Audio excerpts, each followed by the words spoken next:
My dear brothers, thank you for assembling all around the world for this priesthood session of General Conference. Your presence shows your commitment to stand wherever you are with your brothers who bear the holy priesthood. E possuem um santo sacerdócio e servir, honrar o Senhor e Redentor Jesus Cristo. Geralmente marcamos o desenrolar de nossa vida com acontecimentos que nos deixam uma forte impressão no coração e na mente. Há muitos momentos assim em minha vida. Um deles ocorreu em 1989, quando ouvi um sermão sempre atual, proferido pelo presidente Benson: acautelem-se contra o orgulho. Na introdução foi observado que aquele assunto pesava profundamente na alma do presidente Benson já havia algum tempo. Senti um peso semelhante nos últimos meses.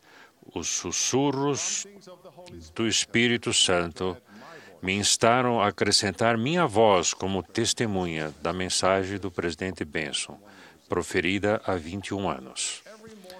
Todo mortal tem no mínimo um convívio fortuito, se não íntimo, com o pecado do orgulho. Ninguém se absteve disto. Poucos o sobrepujam. Quando contei à minha mulher qual seria o tema de meu discurso, ela sorriu e disse: "É muito bom que você fale de coisas que conhece tão bem."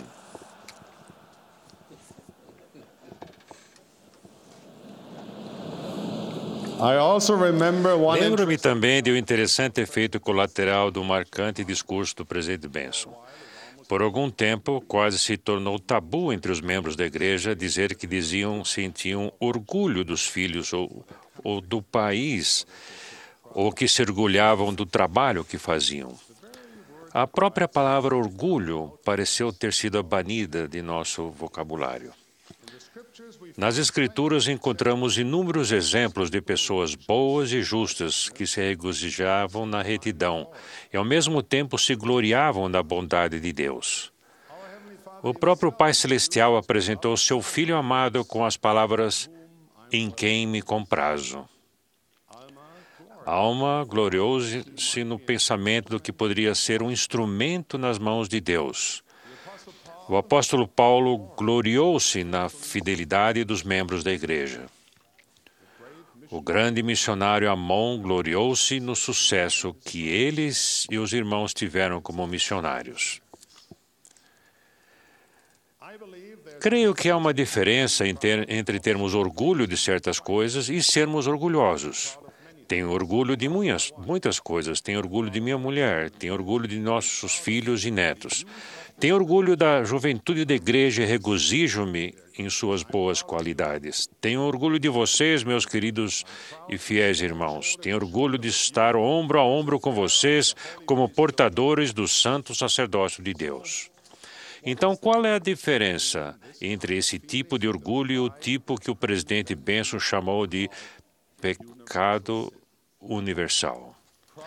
O orgulho é pecaminoso, como o presidente Benson ensinou de modo tão memorável, porque gera ódio ou hostilidade e nos coloca em oposição a Deus e ao nosso próximo. Em seu cerne, o orgulho é um pecado de comparação, porque embora geralmente começa com "Vejam como sou maravilhoso e que coisas grandiosas fiz", aparentemente sempre termina com "Portanto, sou melhor que você."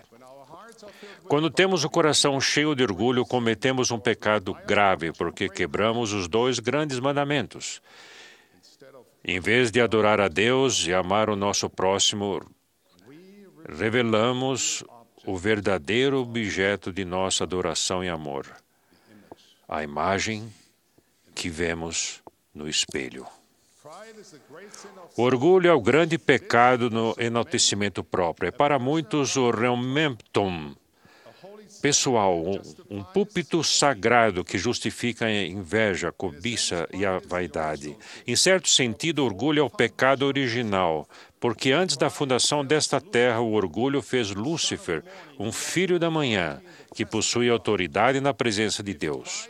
Se o orgulho conseguiu corromper alguém tão capaz e promissor assim, Não deveríamos examinar nossa própria alma também?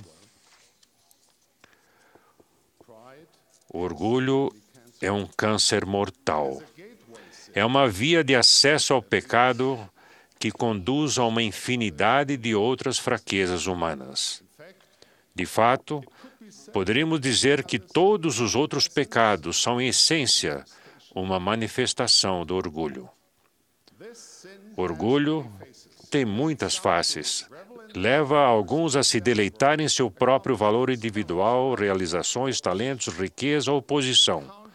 Contam essas bênçãos como prova de que são escolhidos, superiores ou mais justos do que outros. Esse é o pecado de, graças a Deus, sou mais especial que você. Em seu âmago está o desejo de ser admirado ou invejado. É o pecado da glorificação própria. Para outros, o orgulho se manifesta na inveja. Olham com amargura para os que têm uma posição melhor, mais talentos ou mais posses do que eles. Procuram magoar, rebaixar e humilhar os outros, numa tentativa equivocada e indigna de elevarem-se a si mesmos. Quando as pessoas que eles invejam caem ou sofrem no íntimo, eles se alegram. Talvez não haja melhor laboratório para observar o pecado do orgulho do que o mundo dos esportes. Sempre adorei participar de eventos esportivos ou assistir a eles.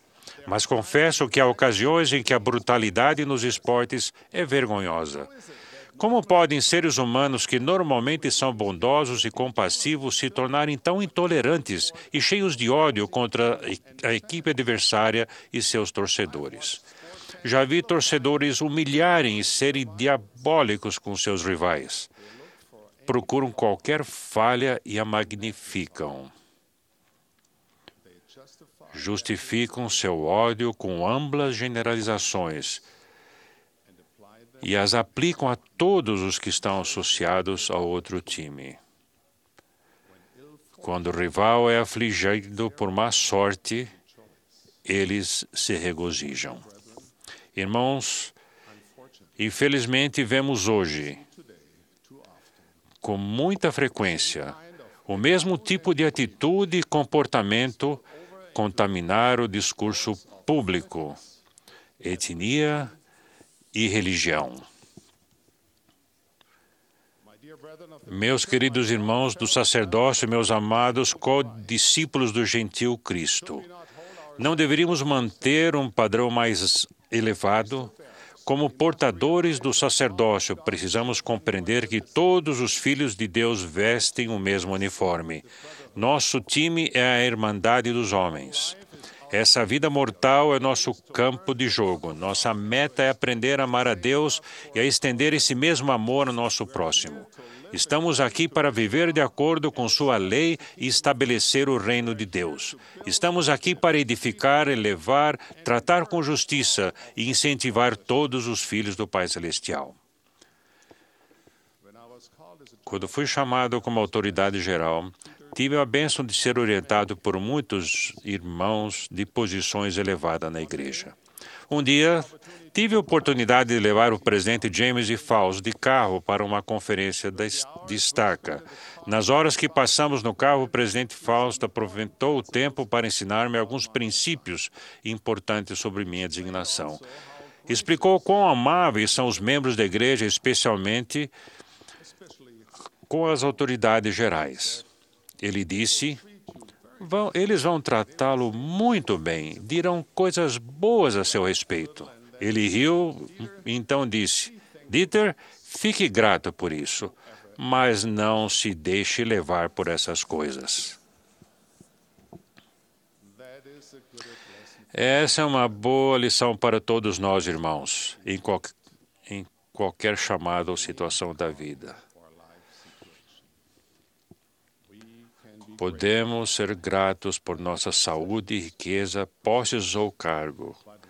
Mas quando começamos a nos deixar levar por essas coisas, quando nos tornamos obcecados pelo status, quando nos concentramos em nossa própria importância, poder ou reputação, quando nos apegamos à nossa imagem pública e acreditamos no que dizem de nós, é aí que começa o problema. É aí que o orgulho começa a corromper-nos. Há muitas advertências contra o orgulho nas Escrituras. Da soberba só provém a contenda, mas com os que se aconselham se acha sabedoria. O apóstolo Pedro advertiu que Deus resiste aos soberbos, mas dá graça aos humildes. Mormon explicou: ninguém é aceitável perante Deus a não ser os humildes e brandos de coração. Por desígnio, o Senhor escolhe as coisas fracas deste mundo para confundir as fortes. O Senhor faz isso para mostrar que sua mão está nesta obra, a fim de que não confiemos no braço da carne. Somos servos de nosso Senhor e Salvador Jesus Cristo. Não recebemos o sacerdócio para conseguir reconhecimento e ser aclamados. Estamos aqui para arregaçar as mangas e trabalhar. Não fomos convocados para uma tarefa comum. Fomos chamados para preparar o mundo para a vinda do nosso Senhor e Salvador, Jesus Cristo. Não buscamos nossa própria glória, mas dar louvor e glória a Deus. Sabemos que as contribuições que fazemos para por nós mesmos são pequenas. No entanto, se exercermos o poder do sacerdócio com retidão, Deus pode fazer surgir uma grande e maravilhosa obra por meio de nossos esforços. Podemos aprender, tal como Moisés aprendeu, que o homem nada é por si mesmo, porque a Deus tudo é possível. Nisso, como em todas as coisas, Jesus Cristo é nosso exemplo perfeito. Lúcifer tentou mudar o plano de salvação do Pai e obter honra para si mesmo, ao passo que o Salvador disse: Pai, faça-se a tua vontade e seja a tua glória para sempre. Apesar de suas magníficas capacidades e realizações, o Salvador foi sempre manso e humilde. Irmãos, temos o santo sacerdócio segundo a ordem do Filho de Deus. É o poder de Deus concedido aos homens na terra para agir em nome dele. Para exercer seu poder, precisamos esforçar-nos para ser semelhantes ao Salvador. Isso significa que em todas as coisas buscamos fazer a vontade do Pai, assim como fez o Salvador. Significa que damos toda a glória ao Pai, tal como fez o Salvador. Significa que nos entregamos completamente ao serviço ao próximo, assim como o Salvador fez. O orgulho é o interruptor que desliga o poder do sacerdócio. A humildade é o que o faz funcionar. Mas como vencemos esse pecado do orgulho, que é tão frequente e prejudicial? Como nos tornamos mais humildes? É quase impossível elevar-nos no orgulho se nosso coração estiver cheio de caridade. Ninguém pode participar desta obra a menos que seja humilde e cheio de amor. Quando vemos o mundo ao nosso redor através da lente do puro amor de Cristo, começamos a compreender a humildade. Alguns acham que humildade significa autodepreciação. Humildade não significa convencer-nos de que somos imprestáveis, indignos e sem valor. Tampouco significa negar ou reter os talentos que Deus nos deu. Não descobrimos a humildade tendo um conceito pior de nós mesmos. Descobrimos a humildade pensando menos em nós mesmos. Isso acontece quando realizamos nosso trabalho com o espírito de servir a Deus e ao nosso próximo. A humildade dirige nossa atenção e nosso amor para os outros e para os propósitos do Pai Celestial. O orgulho faz o contrário. O orgulho tira sua energia e força do profundo poço do egoísmo. Assim que paramos de ficar obcecados por nós mesmos e nos entregamos completamente ao serviço, nosso orgulho diminui e começa a morrer. Meus queridos irmãos, há muitas pessoas necessitadas nas quais deveríamos pensar em vez de pensarmos em nós mesmos. E não se esqueçam de sua própria família, de sua esposa. Há tantas maneiras em que podemos servir. Não temos tempo para ficar pensando em nós mesmos. Eu tinha uma caneta que adorava usar em minha carreira de piloto de companhia aérea. Bastava girar a haste e eu podia escolher uma das 4 cores. A caneta não reclamava quando eu queria usar a tinta vermelha em vez da azul. Não me dizia, prefiro escrever depois das 10 da noite, na neblina ou em atitudes elevadas. A caneta não dizia, só me use em documentos importantes e não nas tarefas diárias comuns. Eu podia confiar inteiramente nela para realizar toda a tarefa necessária, fosse ela importante ou insignificante. Estava sempre pronta para servir. De modo semelhante, somos ferramentas nas mãos de Deus. Se tivermos o Espírito certo no coração, não reclamaremos de nossa tarefa designada, que nossa tarefa designada é indigna de nossas habilidades. Serviremos com alegria em qualquer lugar que formos chamados. Se fizermos isso, o Senhor poderá usar-nos de maneiras que estão além de nossa compreensão na realização de sua obra. Quero concluir com palavras da inspirada mensagem do presidente Ezra Taft Benson. O orgulho é a grande pedra de tropeço no caminho de Sião. Temos que limpar o vaso interior vencendo o orgulho. Temos que ceder ao influxo do Espírito Santo, despojar-nos do orgulhoso homem natural, santificar-nos pela expiação de Cristo, o Senhor, e tornar-nos como uma criança, sumisso, manso, humilde. Deus quer um povo humilde. Benditos são os que se humilham sem serem compelidos a ser humildes.